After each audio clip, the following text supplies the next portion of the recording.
Graça e paz, irmãos e irmãs. Amém? Quero te convidar nesse nosso início a nos colocar de pé para orarmos. A palavra de Deus nos convida. O salmista diz: tributai ao Senhor, ó povos. Significa que Ele nos chama a dar ao Senhor o que lhe é devido, que é honra, glória, louvor, reconhecimento de que a vida é um dom, a nossa comunhão é um dom, e tudo que nos atinge como sendo boa dádiva, diz o apóstolo Tiago, vem do Pai das luzes, vem do alto. Então eu quero te convidar nesse início a se colocar de pé, para nós orarmos. Pai, nós te louvamos e te damos graças pela oportunidade de nos reunir aqui, pela oportunidade de nos lembrar que toda boa dádiva vem do Pai das luzes, vem do alto. Nós te bendizemos porque se mesmo em tempos como esses que nós temos vivido, Senhor, nós enxergamos em algum lugar gestos de generosidade, nós enxergamos gente, ó Deus, desprendida, nós visualizamos pessoas sendo aqueles que socorrem, ó Pai, nós te bendizemos, porque essas são manifestações ao mesmo tempo humanas, mas também divinas, são movimentos do Teu Espírito através das pessoas, através dos corações que se inclinam para ouvir a Tua voz, e que seja assim conosco nesse tempo, que nós nos inclinemos como sinal de reverência, mas também como quem deseja ouvir a Tua voz, para que sejamos nós, Senhor, uma resposta aos corações que clamam a Ti, que clamam o Teu socorro, que clamam por Tua ajuda, assim como o povo clamou quando estava preso no Egito, oprimido no Egito, sofrendo no Egito. Ó Pai, nos levanta como Teu povo, ó Pai, para louvor da Tua glória. Nós te agradecemos em nome de Jesus. Amém e amém. Vamos louvar, né, o Senhor através dessas canções.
essa devoção a esse a quem nós adoramos, porque a nossa fé não é meramente num conjunto de doutrinas.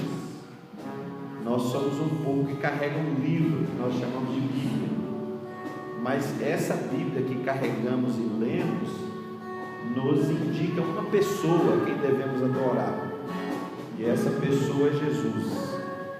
E nós nos prostramos diante dele, nós nos rendemos a ele, os nossos sentimentos que são importantes para ele, nossos sonhos que não são desprezados por ele, mas quando somos confrontados com ele, nós somos desafiados a sonhos, projetos, sentimentos, tudo que em nós habita, somos desafiados a que tudo que em nós habita se curve a ele, e que ele seja Senhor sobre tudo e todos. Amém, meus irmãos? Nesse tempo também de que nós nos lembramos, mesmo em tempo de pandemia, a resposta que nós damos, a maneira como utilizamos os nossos recursos financeiros, tem a ver com esse amado que nós dizemos que é aquele dentre os milhares, aquele que é o amor maior que habita o nosso ser. Então, é por causa desse Jesus, diante de quem nós nos dobramos, é que nós agimos com generosidade, com aquilo que Deus coloca na nossa mão, com aquilo que Deus nos entrega como dádiva, como presente, e que mesmo em tempo de escassez, em tempo de privação, você não se prive, eu não me prive dessa graça, de ser abençoador, de ser generoso, de ser desprendido, de abençoar as outras pessoas, de pensar nos recursos que vêm à nossa mão, não meramente como algo para o nosso deleite, mas também como um instrumento, uma ferramenta para abençoar outros, para ser socorro na vida de outros, para ser sinal do amor de Deus na vida de outros. Porque por meio da generosidade de muitos de nós, é que alguns, como diz o apóstolo Paulo, darão graças a Deus, se curvarão, se dobrarão e dirão: eu creio no amor de Deus. É por causa do amor que se manifesta em mim e você, é que as pessoas dizem: eu creio no amor de Deus. Que seja assim conosco. Amém, meus irmãos? Eu quero te convidar a abrir a sua Bíblia lá em Josué, capítulo 5, para a gente continuar nossa série baseada em Josué, cujo tema é promessas. Josué relata a entrada do povo na terra. Esse tempo onde a promessa de Deus vai se cumprir na vida do povo. E o capítulo 5 é interessante, porque depois do povo passar pelo Jordão a pés enxutos, agora no capítulo 5 o povo é convidado a se circuncidar, os do sexo masculino, porque aqui tem uma geração que nasceu no deserto. Olha que coisa interessante, uma geração que nasceu no deserto, com exceção de Josué e Caleb, os que saíram da terra, até mesmo Moisés, à vista de longe, mas não adentram, não pisam na terra prometida, na Canaã. E essa geração que aqui está adentrando, que passa o Jordão, é uma geração de pessoas que nasceram no deserto. E o capítulo 5, do verso 2 ao 9, vai falar dessa circuncisão, que esses que não haviam se circuncidado, a circuncisão faz parte de uma aliança de Deus com Abraão, lá em Gênesis, e que, como parte desse compromisso de um homem com Deus, ele trazia sua família e também com isso os seus filhos, de modo que ao 8º dia o menino era circuncidado. E então esses homens que aqui estão passam por esse ritual, né, que simboliza essa aliança de Deus com o povo. Depois, do verso 10 ao 12, o povo celebra a Páscoa e come dos frutos da terra prometida. Come dos frutos da terra prometida. E essa parte eu quero ler, e você acompanha a partir do verso 10, que é muito interessante, que diz assim, verso 10, capítulo 5, verso 10, diz: estando, pois, os filhos de Israel acampados em Gilgal, celebraram a Páscoa no dia 14 do mês, à tarde, nas campinas de Jericó. Comeram do fruto da terra no dia seguinte à Páscoa. Pães ázimos e cereais tostados comeram nesse mesmo dia.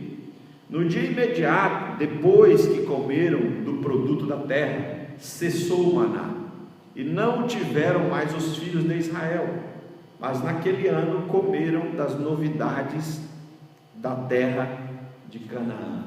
Amém? Que o Senhor nos ministre, nos abençoe, nos fale, nos inspire, nos renove, em nome de Jesus. Então esse texto no capítulo 5, e se nós pensarmos também no capítulo 3 e o 4, porque o capítulo 3 e 4 vai nos relatar do povo fazendo essa passagem pelo Jordão. O povo faz a passagem pelo Jordão, ou seja, o povo está num território que ainda não é território chamado Canaã, não é o território da terra prometida, e ao cruzar o Jordão a pés enxutos, o povo adentra, pisa na terra prometida.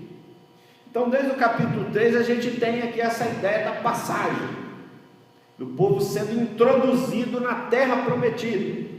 Mas eu quero falar com você um pouco sobre 3 tipos de passagens que também aparecem aqui no capítulo 5. A primeira tem a ver com a circuncisão, a segunda tem a ver com a Páscoa, a celebração da Páscoa, e a terceira tem a ver com o que aqui não está dito com todas as letras, mas o que acontecia depois, que depois da Páscoa o povo celebrava a festa das colheitas. Agora, existem 3 eventos aqui no texto, no capítulo 5, que nos fazem pensar em passagens que o povo vai viver. O povo passou pelo Jordão e aqui vai realizar alguns ritos que traz essa ideia de passagem. Quando nós adentramos no templo, nós passamos por uma porta. Toda vez que a gente entra ou vai sair, nós passamos por uma porta. A ideia da circuncisão, da celebração da Páscoa e da celebração da festa das colheitas tem a ver com a porta, essa simbologia de uma porta, que significa passar de um ambiente para outro, passar do lado de fora do templo para o interior do templo. Bom, o capítulo 5, do verso 2 ao 9, fala dessa experiência da circuncisão. O que era a circuncisão? Era um ritual onde a criança ao 8º dia era circuncidado, e esse ritual introduzia a criança na vida de culto. Era uma passagem de alguém que simbolicamente estava fora da vida de culto, e através desse ritual se acreditava que agora a criança era introduzida na vida cultica. Ou seja, assim como nós temos o batismo, e Paulo faz uma comparação lá em Colossenses com a circuncisão e o batismo, é essa ideia de ser introduzido em alguma coisa, de entrar em uma realidade nova, antes eu estava fora, agora eu passo por alguma coisa que me joga dentro de algo, e aí, no caso da circuncisão, me joga dentro dessa vida cultica.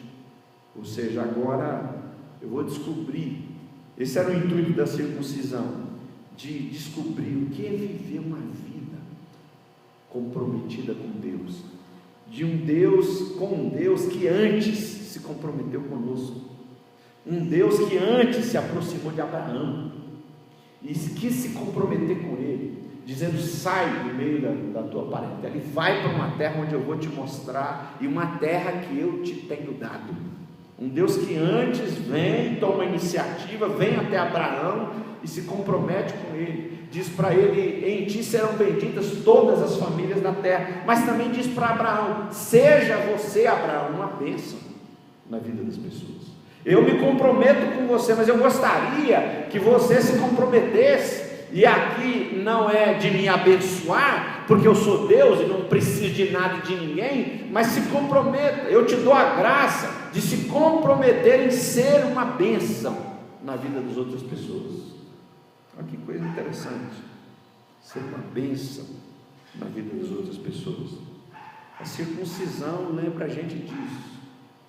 E em alguns momentos Deus parece se achegar a nós, e é só caminhando pela fé que a gente vê como é que Deus se achega a nós, porque a gente não vê com esses olhos, a gente vê com os olhos da fé. Deus se achega a nós e Ele nos convida para uma circuncisão. O que significa circuncisão? Para se comprometer com Ele. Nós vamos caminhando e nós vamos percebendo que Deus se compromete, que Deus ama, que Deus perdoa, que Deus se aproxima, que Deus cuida, que Deus ama, que Deus sara nossas feridas, que Deus nos encoraja, que Deus nos mostra o caminho, que Deus coloca sobre nós a sua mão, nos abençoa, nos reveste de autoridade. Mas em algum momento esse Deus que faz tudo isso nos convida agora a nos comprometer como Ele se compromete, a perdoar também como Ele nos perdoou, a amar como Ele tem nos amado, a servir como Ele tem, ou a cuidar como Ele tem cuidado de nós.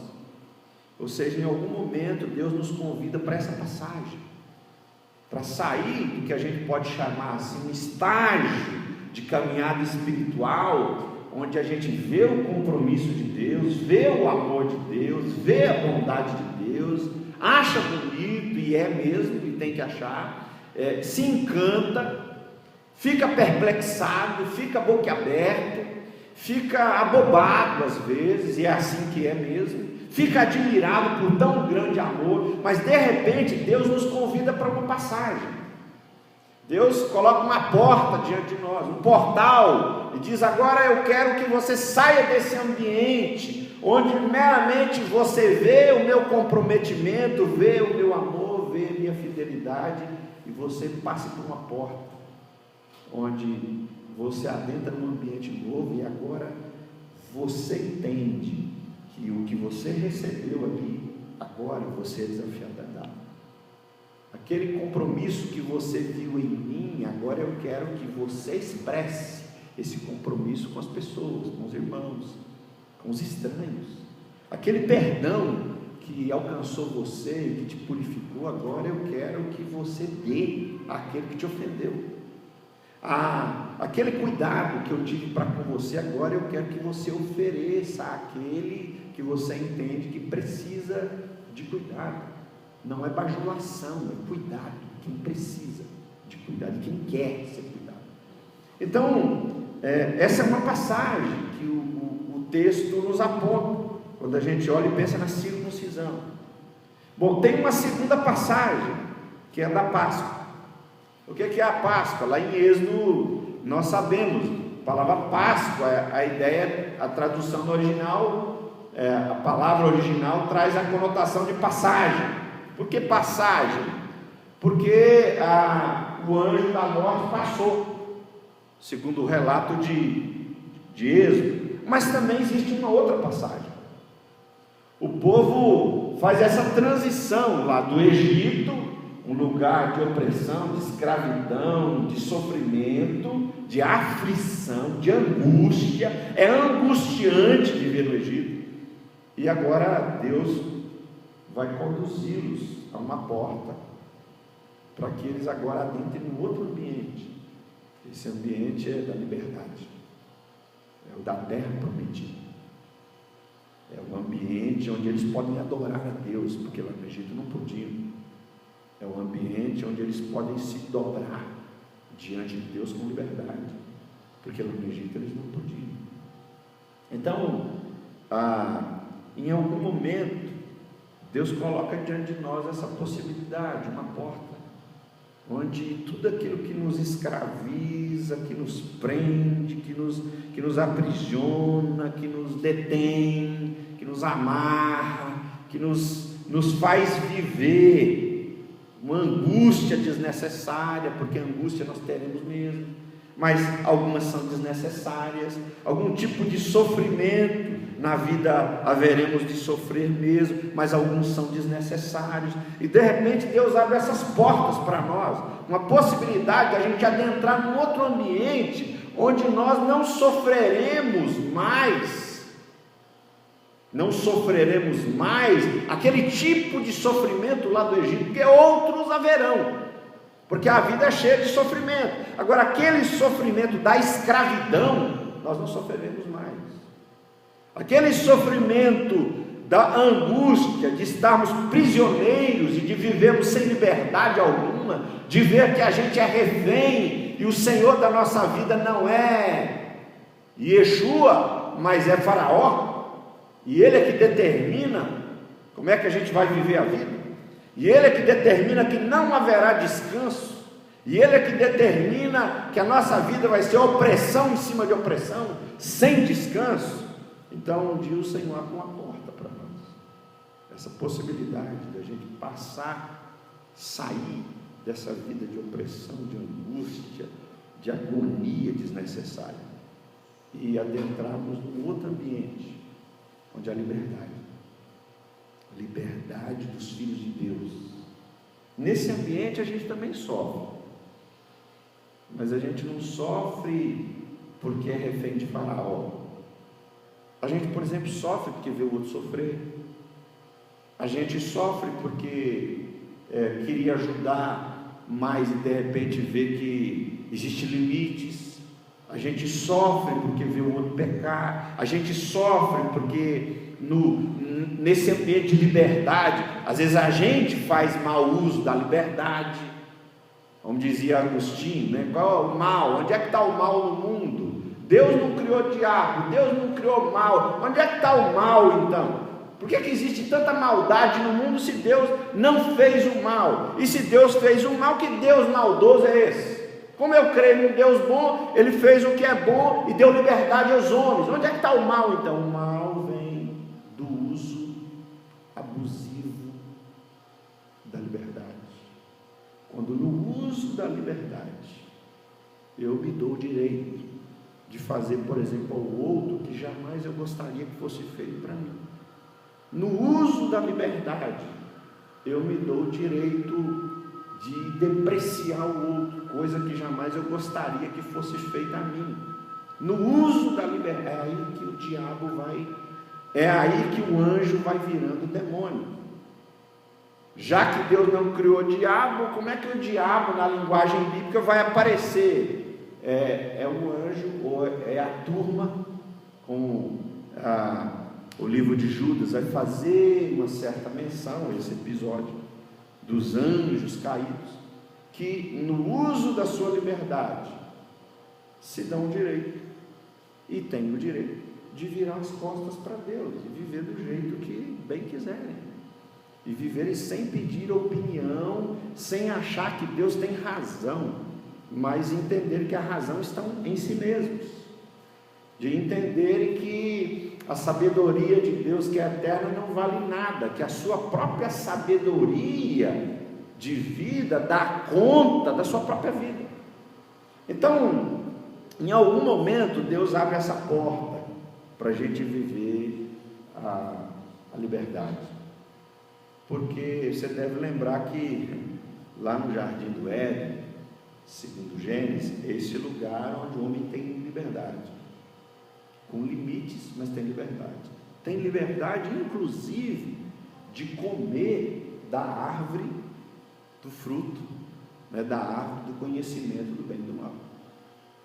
Né? Às vezes nós queremos, a gente tem filho, por exemplo, a gente quer que os nossos, ou a gente vai para o extremo, ou a gente não educa os nossos filhos na fé, deixa a coisa correr à revelia, ou a gente educa os nossos filhos na fé de modo que eles vivem num cercadinho, onde eles nem sabem que existe a árvore do conhecimento do bem e do mal. Ora veja, essa não foi a pedagogia de Deus. Às vezes a gente não quer que os nossos filhos ouçam sobre certas coisas, e certas coisas talvez não seja a hora mesmo, mas um dia eles ouvirão, e terão que ouvir, e se ninguém falar, a gente tem que falar, porque essa é a pedagogia de Deus. Alguém disse assim, bem não, o pessoal diz direto isso aí, né? Faz tempo que eu não ouço, mas já ouvi muitas vezes, quando eu ir para o céu, eu vou pegar Adão, não é? Você já ouviu essa história aí? Vou pegar Eva, porque ela, não é? Não tem isso aí, quem já ouviu essa conversa aí? Ouviu, Glória? Vou pegar Adão, por quê? Porque ele comeu do fruto proibido, senão a gente não estava nessa, não é? Essa história, senão nós não estaríamos nessa. Bom, se a gente for pensar assim, então, a gente teria que conversar com Deus, porque foi Deus que abriu essa possibilidade, foi Deus que segundo o relato de Gênesis, deu opção de se rebelar, deu opção de pecar, até porque se não houvesse opção de pecar, não seria liberdade, não é mesmo? Não seria liberdade. Como Deus queria pessoas livres, e queria gente que decidisse caminhar com Ele, e não ser robozinho, para andar com Ele, porque Ele já determinou de antemão que assim andasse, independente da vontade dessa pessoa. Como Deus não criou robô, Deus criou gente, então as pessoas têm que decidir. E esse ambiente de Páscoa nos remete a essa ideia, que Deus nos tira do cativeiro, da opressão do Egito, e nos joga na liberdade, onde a gente vê possibilidades e a gente é livre, a gente entende, a gente é livre para dizer não para o pecado também, a gente é livre para dizer sim para Deus, a gente é livre para servir a Deus, a gente é livre para servir meramente a nós mesmos, a gente é livre para deixar que Deus dê a palavra final sobre a nossa vida, a gente também é livre para viver refém da palavra e opinião dos outros, a gente é livre.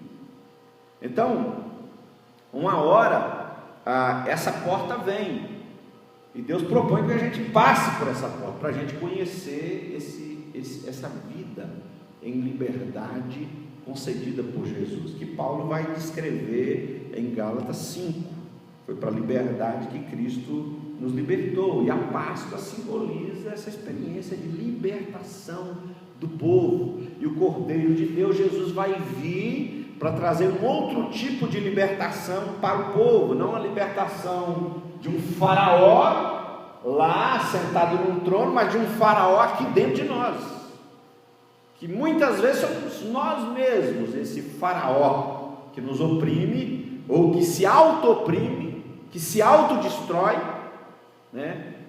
Não é assim? Porque essa semana mesmo eu conversei com algumas pessoas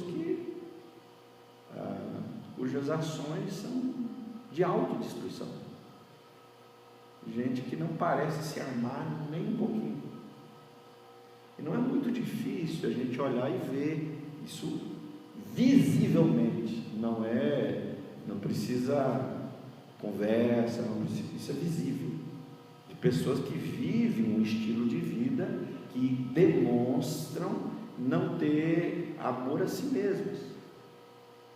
Por que é assim? Porque às vezes o faraó lá do Egito somos nós mesmos, nós somos o faraó que se auto-oprime, que se auto-escraviza, que não permite que a gente mesmo desfrute dessa liberdade que a Páscoa fala, e que o povo experimentou ao sair do Egito.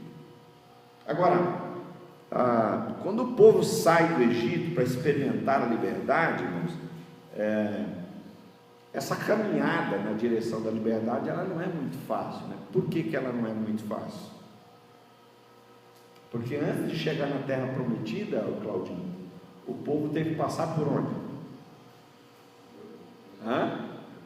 Pelo deserto. E E nem todo mundo, né, Edna, por exemplo, conseguiu fazer essa travessia. Muitos ficaram pelo caminho. Me parece, né, Edna, que só Josué e Caleb são esses da geração que sai e chega na terra prometida. Mas é fato que Deus às vezes nos convida para essa passagem, né, de passar dessa vida sob o jugo de Faraó para uma vida de liberdade. Ele veio para nos libertar. Agora existe uma outra passagem interessante, que quando a gente olha esses versos que lemos aqui, do 10 ao 12, fala da Páscoa, mas também fala do povo comendo fruto da terra. Isso alguns outros livros bíblicos já vão tratar como a festa da colheita. Isso era comum. O que eles fazem aqui, eles vão fazer depois na festa da colheita, que é logo depois da Páscoa, né? É interessante, porque o que eles fazem aqui também marca uma passagem. Veja, o povo andou 40 anos no deserto, passam o Jordão, agora eles adentram na terra. E olha que diz o verso 12, né? Depois de ter falado no 11 que eles comeram, né, cereais, pães asmos, e aí diz assim, que depois que eles comeram do produto da terra, cessou o maná, e não o tiveram mais os filhos de Israel, mas naquele ano comeram das novidades da terra de Canaã. Acho extraordinário isso aqui. O povo caminhou 40 anos no deserto. Alguns, conforme o capítulo 5, aqui, verso 2 a 9, nasceram no deserto. Tinha gente que não sabia o que era a vida fora do deserto. Você já imaginou isso? Uma geração que não sabia o que era viver fora do deserto. Esse pessoal que já nasceu nesse ambiente, onde a água é difícil, onde o calor é intenso de dia, o frio se intensifica à noite, onde facilmente o povo perde a direção de para onde vai, onde não existem estradas claras, onde o povo murmura e reclama e olha para trás e tem saudade do Egito. Então uma geração nasce aí no deserto. Agora aqui é uma passagem para um outro momento da vida do povo, porque agora o povo pela primeira vez come da novidade dos frutos da terra. Essa terra que o povo come os frutos é a terra que na expressão bíblica é a terra que emana leite e mel. É uma expressão para dizer uma terra fértil, é uma terra produtiva, é a terra onde tudo que se planta dá. Essa expressão, né, para dizer que é produtiva, que é fértil, é terra boa, diferente do deserto. A vida no deserto é uma vida de milagres, é uma vida de sinais, mas é uma vida difícil, porque todo santo dia o povo fica naquela expectativa do maná, e não tem maná para mais de um dia, com exceção da sexta-feira, por causa do descanso do sábado. Mas do contrário, é todo santo dia aquela expectativa do alimento, de Deus dar o alimento diariamente. E em algumas circunstâncias o povo não encontra água, e quando encontra água amarga, enfim, essa caminhada difícil, onde parece que tudo vai acabar por ali, porque muitos deles mesmos viram seus queridos e irmãos sucumbirem pelo caminho. Então, para muitos, o deserto era o fim. O deserto não ia ser transposto, não ia ser vencido. Mas agora, abre uma porta, chega-se diante de um Jordão, que é uma espécie de uma porta, que o povo passa pelo Jordão, e agora eles entram em outro ambiente, e aqui eles comem o fruto da terra.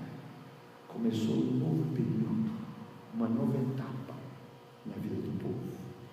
Não é mais o maná cessa, porque o maná é a comida do deserto. Agora eles vão comer das delícias da terra. Você já pensou,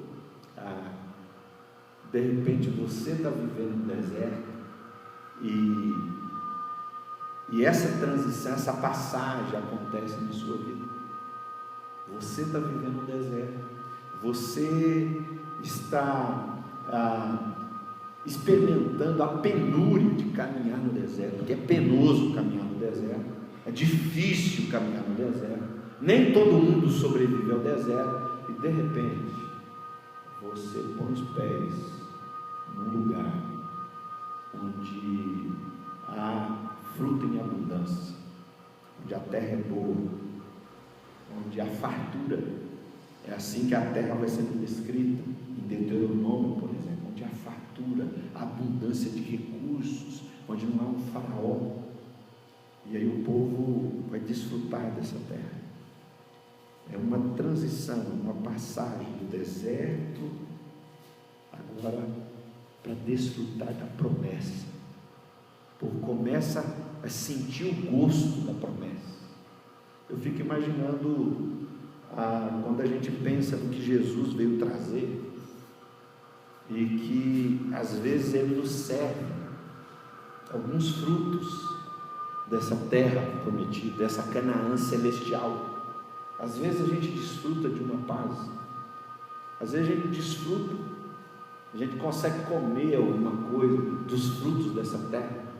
Eu me lembro no início da minha conversão, ainda quando vendedor de consórcio e conta para pagar e toda aquela coisa,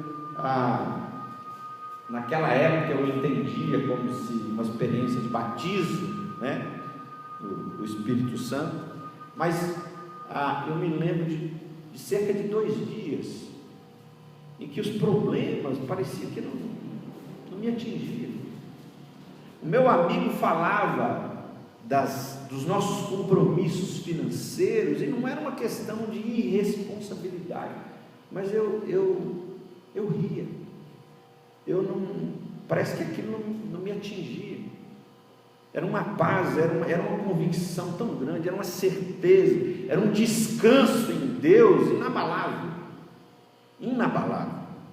Me parece que, por graça, assim como ocorre com você, ocorreu comigo aquele dia, eu desfrutar, comer um pouco dos frutos da Canaã celestial, de desfrutar de uma paz que nenhuma notícia ruim conseguia destruir. Meu amigo dizia, mas a gente tem isso. Não, você não está entendendo, a gente tem. O Alessandro, você não está entendendo. E ele via minha cara de alegria, ele dizia, você não está entendendo. Eu dizia, você não está entendendo, que a gente não precisa se preocupar, você não está entendendo, que isso aí não precisa roubar nossa paz. A gente só tem que fazer o que tem que ser feito. Agora é incrível como às vezes Deus, por graça, nos permite comer os frutos da terra, da Canaã celestial. Eu quero te convidar nesse instante para se colocar de pé, para nós orarmos. Eu pedi o pessoal a Sofia nos ajudar aqui, e talvez a nossa vida ela é cheia de passagens, né? Quando a gente casa, a gente vive uma transição, aquela vida onde o compromisso era mais conosco mesmo, com os pais, quem me ajudava mais em casa, e de repente agora o sujeito vai construir uma família, e você tem filhos, é uma nova etapa, é uma passagem onde parece que o foco sai do casal e agora começa a se lançar sobre o filho, a filha, aquele que chegou, né? Então nós vivemos transições na nossa vida. Nós vivemos um tempo agora, por exemplo, onde aquele culto que nós realizávamos sofreu uma alteração. Nós passamos de um modelo de culto para um outro, e agora, quando retornamos presencial, ainda não é bem do mesmo jeito, né? Evidente que a gente tem notícias boas, a coisa está, né? Daqui um pouco a gente vai poder fazer o que de repente não fizemos ainda, mas ainda é bem diferente, bem diferente. Às Mas a nossa vida é constituída por essas transições, passagens. Nós nos deparamos com portas que nos jogam numa outra realidade que a gente talvez nunca imaginou. Mas essas portas que o Senhor coloca diante de nós são portas para nos jogar em algumas realidades diferentes mesmo. A realidade do compromisso, porque Deus é um Deus que se compromete conosco. A realidade da liberdade para adorar e para servir a Deus. E essa realidade da gente começar a comer dos frutos da terra. Imagina quando Jesus disse assim naquela parábola dos talentos, que para aquele servo fiel, aqueles 2 servos fiéis e um infiel, diz assim: servo bom e fiel, entra no gozo do seu Senhor. Entra no gozo, ou seja, vem desfrutar da alegria do seu Senhor. Eu tenho uma curiosidade para saber o que é isso. A alegria do seu Senhor. Eu já vi gente pulando de alegria porque alguma coisa boa aconteceu, porque arrumou um emprego, porque deu certo um negócio, porque, sei lá, alguma coisa, alguma notícia boa. Mas eu fico pensando, como é que é essa alegria do Senhor que Ele chama a gente para? Eu quero, já pensou Deus dando um pouquinho desses frutos para nós comermos? Se coloque de pé nesse instante e fale com Deus sobre a sua vida. Que período é esse que você está se vivendo? Que portas Deus tem colocado diante de você que talvez você não está querendo entrar? Deus quer fazer algumas transições, quer que você faça umas passagens na sua vida. De repente você coloque a sua vida diante de Deus.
Bendizemos, ó Pai, porque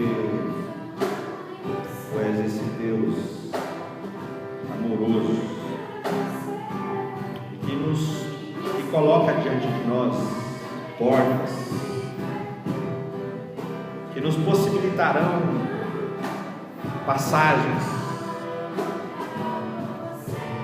Quem sabe, Deus, nessa noite o Senhor coloca algumas portas diante de nós. Algumas nós temos receio de abrir, temos receio de passar por elas, porque mais fácil para nós, Pai. Nossa carne é inclinada a meramente querer receber, a meramente querer usufruir do amor comprometido que o Senhor tem para conosco, a queremos meramente desfrutar do perdão que Tu nos dás. Mas, Espírito Santo de Deus, nós queremos ser envolvidos nessa noite, a fim de que nós façamos essa passagem de uma vida que meramente recebe do amor de Deus, recebe dos cuidados de Deus e agora se coloca em outra condição para dar amor, para também dar cuidado, para repartir um pouco ou muito daquilo que recebeu. Nós queremos, Senhor, como igreja, fazer essa passagem. Aqueles que já fizeram essa passagem, Deus, que sejam conservados nesse lugar, e que nesse lugar de comprometimento cresçam, se desenvolvam, ó Deus, se aprofundem, sejam aperfeiçoadas, em nome de Jesus.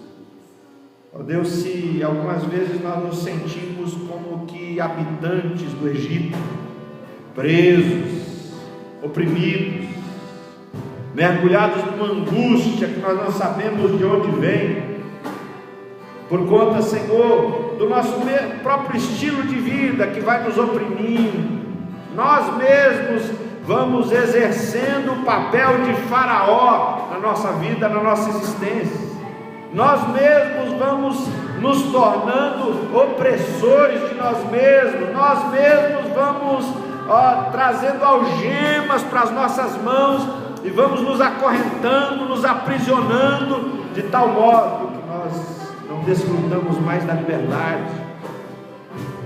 Mas o Senhor é bondoso, o Senhor nos apresenta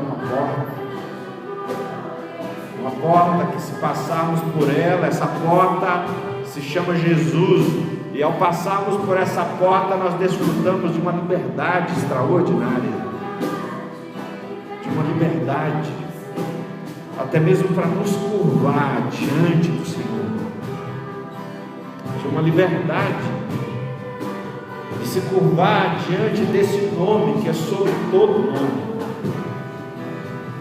uma liberdade tão grande que as ofensas não têm poder mais de nos ofender, que os dissabores da vida vão perdendo a força de nos entristecer. Espírito Santo de Deus, nos ajuda, Senhor, a fazer essas passagens. Às vezes o Senhor abre uma porta, especialmente quando nós caminhamos no deserto, no desgaste, na labuta de todo dia, e parece que nós não saímos do lugar, estamos andando em círculos,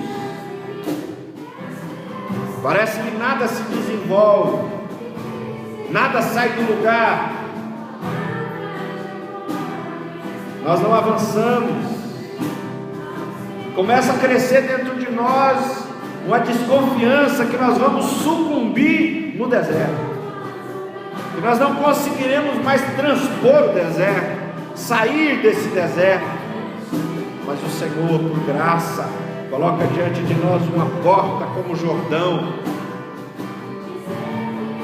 e o Senhor abre o Jordão, e nós podemos passar a pés enxutos, e pisarmos na terra prometida, e nessa terra, o Senhor oferece para nós os frutos dessa bendita terra, nessa terra fartura, nessa terra delícias, nessa terra alegria, nessa terra renovo, nessa terra cura, nessa Canaã celestial, nessa nova Jerusalém. Conforme a linguagem de Apocalipse, existe uma árvore cujas folhas produzem cura para as nações. O Espírito Santo de Deus, o Senhor nesse dia nos convida para vivermos um novo tempo, para atravessarmos uma porta e adentrarmos no novo tempo, num novo período, numa nova etapa da nossa vida, não mais viver no deserto, mas desfrutar da Canaã celestial, desfrutar da vida que está em Jesus, desfrutar da vida que emana do Espírito de Deus, desfrutar das delícias dessa vida abundante, dessa vida que não é vida escassa, que não é vida em penúria, mas é vida abundante, é vida eterna, é vida que nem a morte mata mais, vida abundante, é vida que consegue encarar a dor, é vida que consegue encarar as perdas, é vida que consegue encarar as frustrações, é vida que consegue encarar os tsunamis, as tempestades da vida, e ainda assim prosseguir em alegria e satisfação, porque a vida de Cristo habita em nós. Louvado seja teu nome, Senhor. Toma cada um dos teus filhos e tuas filhas aqui, envolve-nos nessa noite, Pai.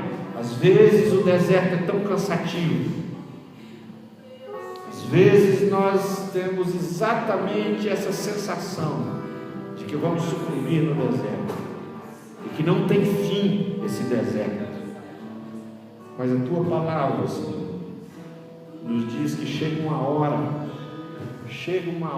que nós nos deparamos com o Jordão, e chega uma hora que nós pisamos o Jordão e ele se abre, nós passamos a pés enxutos, e chega uma hora que, ao pisarmos nessa terra, nós conseguimos comer dos frutos que essa terra produz, as novidades dessa terra.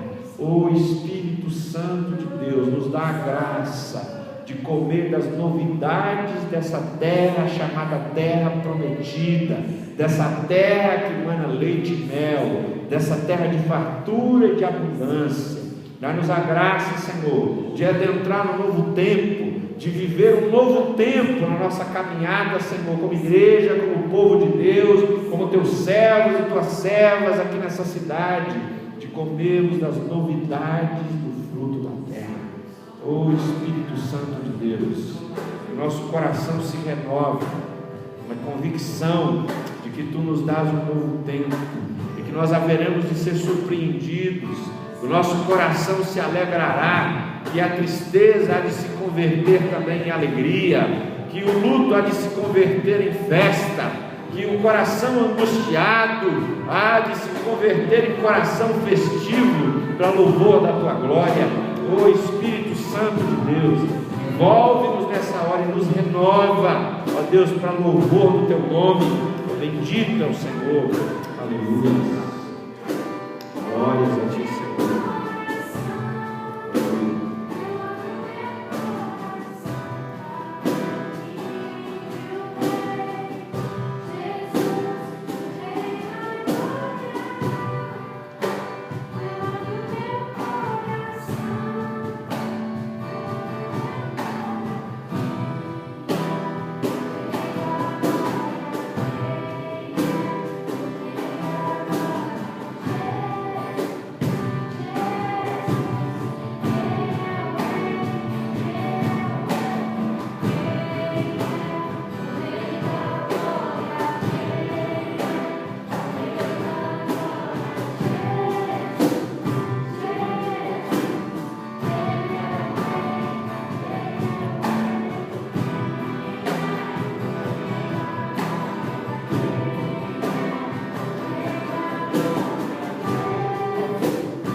Nós a cada dia sejamos renovados, a consciência de que Tu és o Rei da glória, que nós nos curvemos diante de Ti. nos rendamos a Ti, Senhor, nos prostremos diante de Ti, que a nossa existência se curve diante do Senhor, o Rei da Glória. Que o Senhor faça resplandecer o Seu rosto sobre nós, que o Senhor nos dê a paz e nos dê a graça de desfrutar da Tua alegria, da Tua companhia contínua, de banquetear no Teu reino eterno de glória. Enquanto caminhamos, o Senhor nos aperfeiçoe, a fim de que nós desfrutemos do banquete eterno no reino do Pai. Que a bênção do Deus que é Pai, que é Filho e que é Espírito Santo te abençoe, te fortaleça, te renove, te inunde de paz e de alegria, hoje e sempre. Amém. Amém. Deus te abençoe, meu irmão.